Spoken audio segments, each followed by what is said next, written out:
Hey, Journey, Pastor John here with Midweek Conversations, joined with Pastor Dustin Agard. Yes, sir. Good to see you. It's a good day, Pastor John. It is a good day. We have two very special people to us at Journey with us today, Al and Sue Hoover. Welcome, Al and Sue. Yes. Thank you, Pastor John. It's good to be here. We're Well, really happy to be here. We're so happy that that you guys are able to join us. We just want to kind of do a little conversation and help people understand the ministries that Al and Sue, and I say that plural, now you'll know why and more in just a moment. But Al and Sue, you guys have been connected a Journey since when? Well, it's going into our 11th year. We came really on the skirtails of you arriving. And close after. Yeah, and it's been quite a journey. You know, the Lord had a plan all along to get us over here, and it was all in His timing, that's for sure.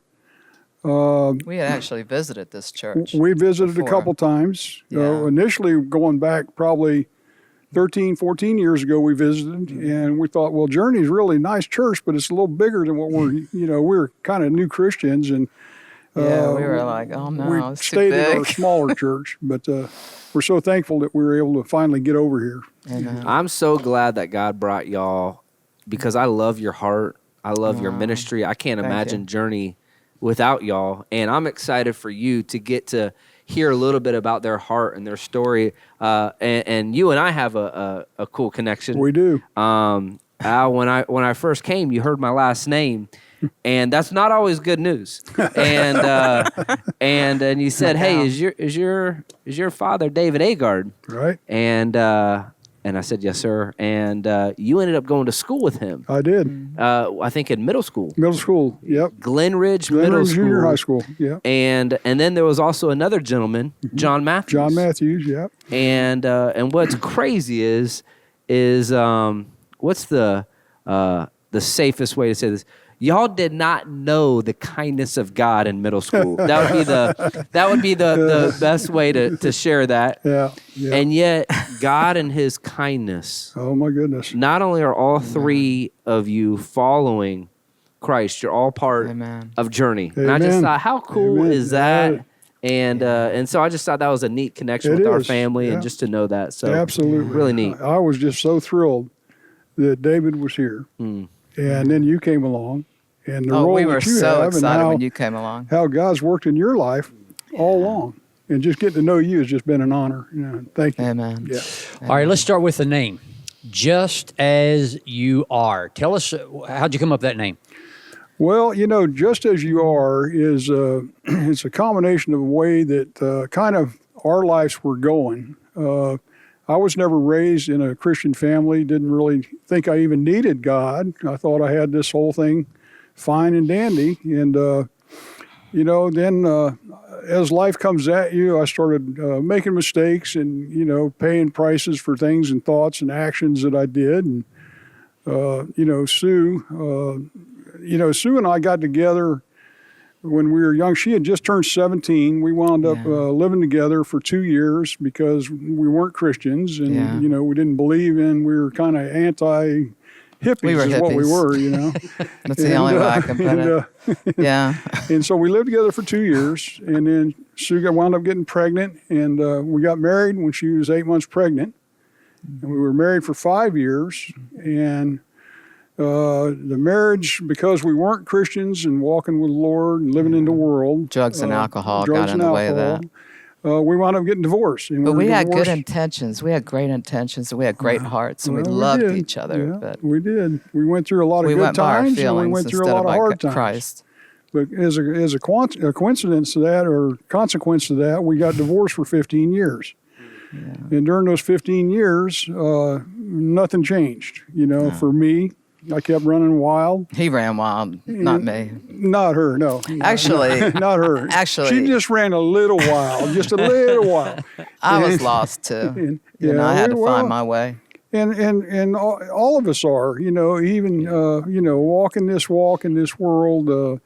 It's easy to get off track and get taken in by the flesh and the world that you live in. But to kind of sum it up, Sue actually found Jesus. And Yeah, I got in a little trouble, and so we come from a background of what Jai is about. The women we work with. So I got in a little trouble, and actually I got in a lot of trouble through that 15 years. But the last incident was enough to bring me to my knees, and you get to a point where you just hit bottom, and you decide, well, what am I going to do here? I have two choices: I can live or I can die. Which one are you going to choose?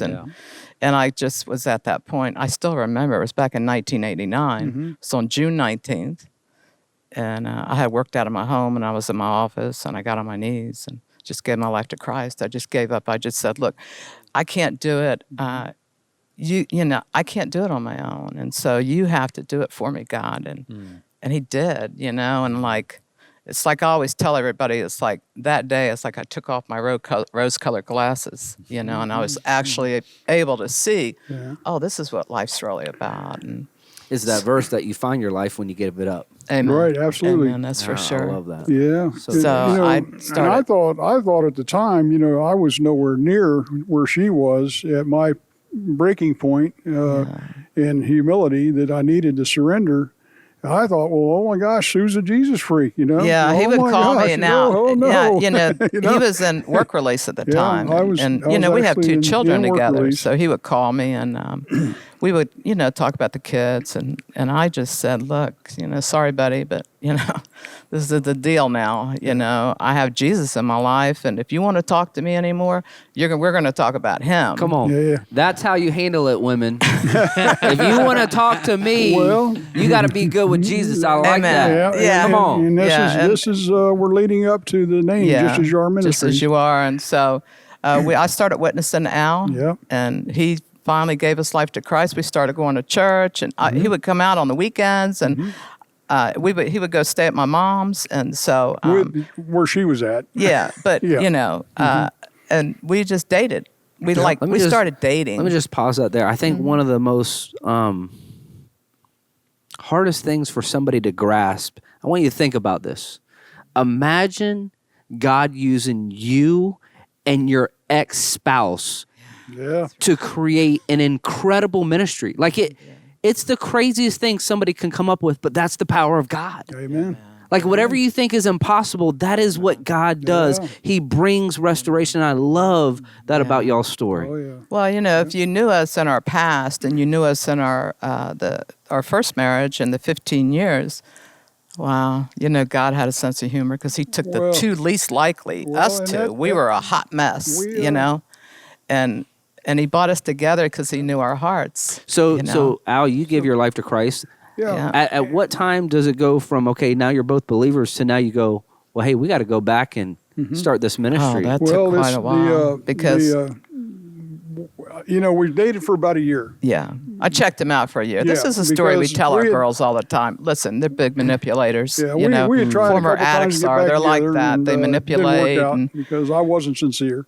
Yeah, But so we had a date, like a Christian dates, and For we a didn't year. know how to do that, and I knew how to do that because I gave my life to Christ, and then he gave his life to Christ, and then we're like, oh my gosh, we're going to date normal like normal people do. We've never we done did. this, and it was so much fun. We went to the movie and just did normal things. Had supper together, and so I watched him. I checked him out. I said, there's no way I'm going to marry you again unless you show me you're walking with Jesus, and he did.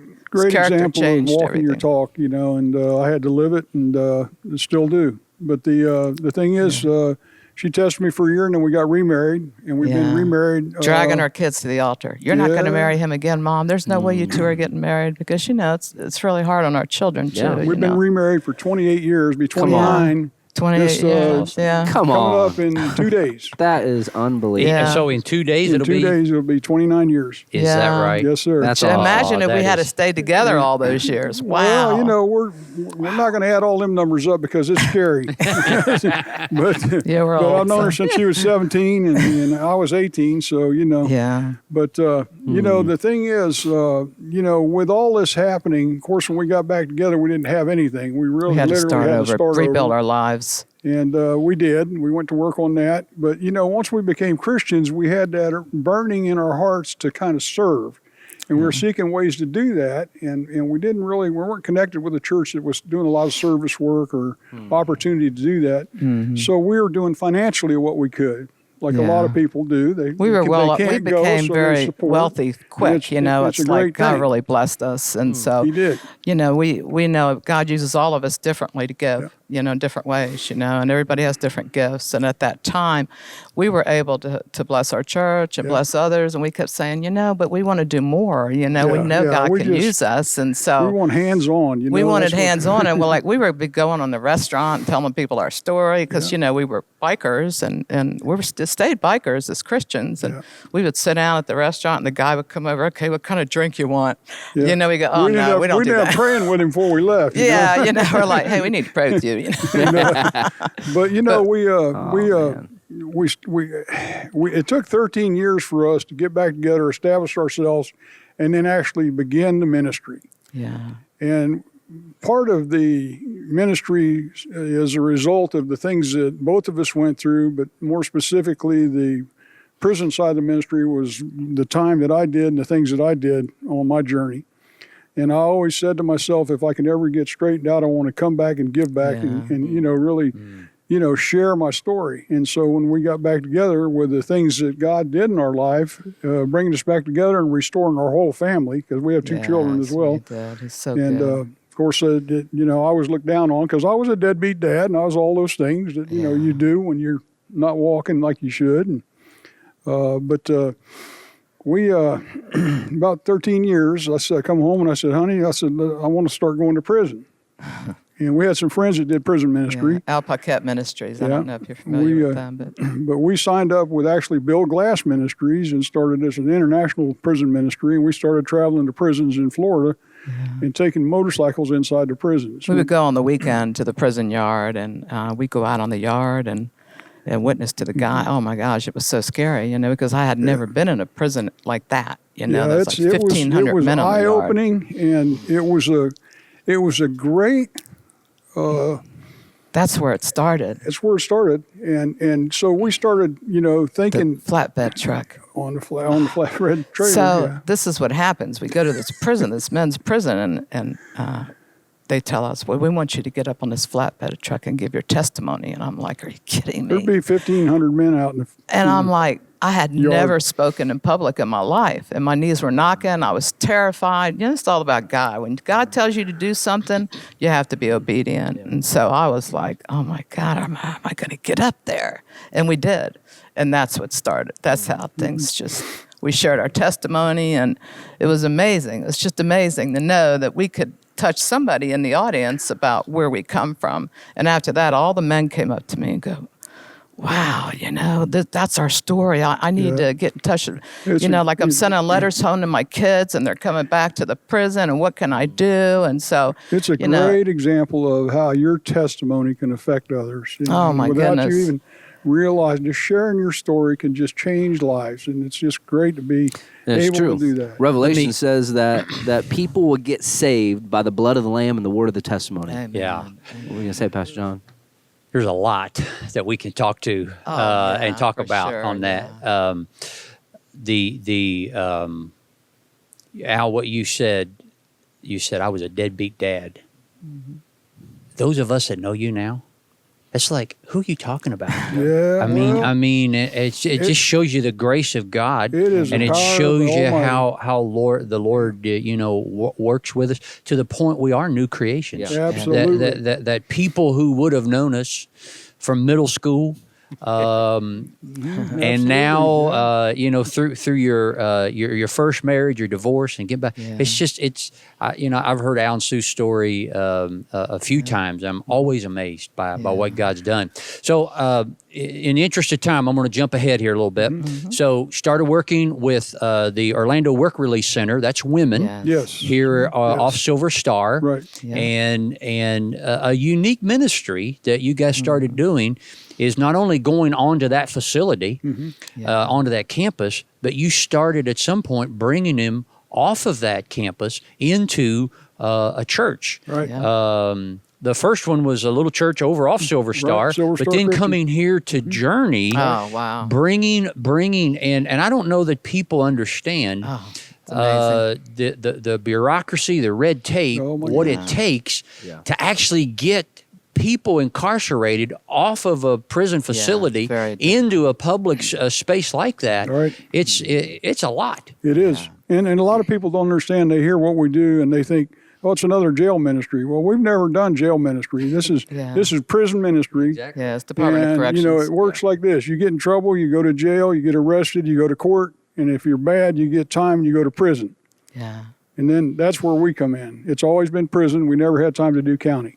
Yeah. And most of the gals that are in work release, they're there 6 months tops, right? I mean, they come in maybe a year, to 2 years, 6 months to a year. So it's the last part of their sentence. Yep. And like some of them can be coming off of the tail end of a 20-year sentence. Yeah, exactly. And, right. And don't know how to come into a church and be accepted. It's amazing to see the response that they have. They've never experienced that, and it really changes their life. Well, let me just tell you this. Some people might be thinking, man, what does it look like when you bring in people from a prison into a church, and what does that do to the culture? If you've never been to our service with the Jaya girls, it elevates our culture. Oh, yeah. The culture that your ministry brings us up. The way that they love the Lord, the way that they love you, the way that they worship, it has become, we don't like it because with COVID, and we won't get into all those details, we haven't been able to see the girls in a while. Right. But there's an empty seat at our table without them. Amen. Wow. Yeah. We love it. Well, and that 9:30 at a Apopka campus is typically when the Jaya, it's just as you are, but we kind of shorten and say Jaya ministry. That's when Alan Sue comes. There's a lot of volunteers that help you out with us. Oh, yeah, and we have a whole team. You have a whole team of people. There's normally some food involved that you help them with, and a big lunch after church. Cooking teams, They get the volunteers. best of everything. I always I say love it's it. like Jesus. One thing that's pretty amazing that a lot of people don't know is even when we were at Silver Star in the beginning phases of this ministry, This is great. there was a ministry fair that was here, and I got some pictures that Mark will be putting up that kind of show a few things. We were invited to come here to the ministry fair that they had, and we came and set up a booth over here. And Misty Cartnega reached out to us, Edward Cartnega, and Misty was our first volunteer, first volunteer. From It was just here. Sue and I. While it was we just were Sue at and I, Silver Star. and then Misty joined. And Misty wound up bringing over a dozen volunteers From Journey. that went to first service. They would come to first finish service up first here. service and come over and help over And there our and service serve us. wasn't until like 11 o'clock, Yeah. and they I would didn't know come that. from Yeah. here over to there. was Chuck amazing. Gibson, Chuck and Lori Oh, Gibson, Yeah. Edna and Eric Kilsby. Oh, yeah. Those are Yeah. original volunteers. Yeah. And- Suma, I don't know if you know Suma. She's a Yeah. Suma and her son. Ruben. Yeah, Ruben. Ruben? Yeah. But here's the Actually, thing, Ruben Jaya was young when Ministry is he would serve. absolutely incredible. And there's so many good things. But like I just mentioned, and we won't go into all the details, with COVID, they've had to shut down Yeah. your ability to minister to them it's been how very you used to. difficult. You've adapted a little bit. Yeah. But tell us a little bit, God has used you, everybody's pivoted, Yeah. and that includes your ministry. Y'all have pivoted and said, we still have time, we still have energy. Lord, how Yeah. can you use us now? And he Oh, has yeah. been. Right. Tell us a little bit about that. Yeah, we prayed about that. When COVID hit, Al and I were both dealing with some health issues too. I went through some health issues, and we needed that time to recover from that and deal with that. And so we were like, we got to do something. I was corresponding with the girls, writing to them, anything I could do to stay engaged, calling them. They wouldn't allow us to bring their end of sentence, their duffel bags anymore. So that was really, really painful for all of us because that's a big event. We give them a purple shirt. That's like they graduate. They get to go home, and so that was difficult. And so we were thinking, in the meantime, we've been taking donations from Publix to Hogar Crea because our son graduated from that program in 2011. Really It's a rehab facility. Explain Hogar Crea just a Yeah. little Well, bit. Hogar Crea is it's been in existence for about 50 years, 54 years, and it was a program that started in Puerto Rico, and it's addicts. But they're all over the world. I think there's around 220 facilities now. Wow. And it's a 20-month program in-house where you go through a series of treatments and discoveries about yourself so that you can overcome the addiction. It's a man factory is really what it is. We used to go there on Sunday. We'd drop the girls off, and we'd go over there and visit. It's called family therapy. Yeah. And a lot of the guys that were there, Some of them were literally, their lives were saved by being shipped here from Puerto Rico because they were in gangs or there was things that had happened and their lives were threatened, and they got them out of there and got them in over here. And we got to know them, and it was really quite a deal. But CREA is, it's an acronym, and it's translated into, I don't know the whole thing because it's Spanish, but it really means family, rebuilding your family, you know. And when our son went into rehab 10 years ago, when he was a detox, there was only one bed available. So, and he was trying to figure out, where can I go? We weren't going to pay for his rehab. This was part of him taking responsibility. Right. We firmly believe in that. And so the only bed available was at Hogar CREA, and it was all Spanish. And we're like, really, God? Okay, here we go again. Like, you're really going to send our son to a Spanish rehab, right? And he sure did. And so we pull up there, and I go in, and everybody's speaking Spanish, and my poor son, he's a mama's boy anyway, and I'm feeling so sorry for him, and how's he going to survive in here, and there was just like 2 English-speaking guys back then, I believe, and so our son stayed there for over 2 years. Yeah, wow. We always say he went in a boy and came out a man. But it's really quite a program because you can go through that program and graduate, and then there's also a commitment of 4 years after that where you're a re-educator and you come back and you give back, and you instill the qualities into the guys that are going through it. But along with that, it's really pretty cool because you can, like I say, there's about 220 facilities worldwide. And let's say, you decide, I want to go to Costa Rica. So you get in touch with the powers to be, and you say, I want to go to Costa Rica and start over there. Well, they'll find you a bed there in one of the Hogars there. You can stay there. And you can go there and relocate. Yes, Pastor John. The location of Hogar CREA here is it Ocoee or is it Winter Garden? It's in Orlando. It's over by Frito-Lay off of Silver Star. Okay, so it's in the same area. Yeah. As we're Jaya. It's like an industrial area. Well, there's so much more we could talk about with Al and Sue. So many great stories. I want to kind of wrap up with this. So Al, Sue, how many girls from Jaya, how many women from Jaya Ministry have you baptized into Christ over that period of time? Well, I'll tell you, we've really been blessed by being able to be a part of that. The numbers are what they are, and it's in excess of 500. Wow. Isn't that amazing? From one prison ministry, just again, imagine you're with your ex. God wants to use your ministry to reach 500 women from prison. Well, that's like I said, God uses the least likely, but God uses all of us in different ways. And those stories, a lot of times in those baptisms, when Al, hear those stories, I'll go Pastor back John. to the baptism prep area, and just a lot of times just ask the ladies their names, how long they have. I never ask why they were in there. Right. Don't go there. I don't even get the last name. I just get the first name, and just to say how much longer you have and what's your plan, and it's just so cool to see how God is as you. I agree with Pastor Dustin. What it's done for, just as you are. I think the heart behind that was let's keep it real. Absolutely. Let's be authentic. And we say here everybody's welcome. Nobody's perfect. Right. Through Jesus, anything's possible. And that fits so well with what Just As You Are ministry is about.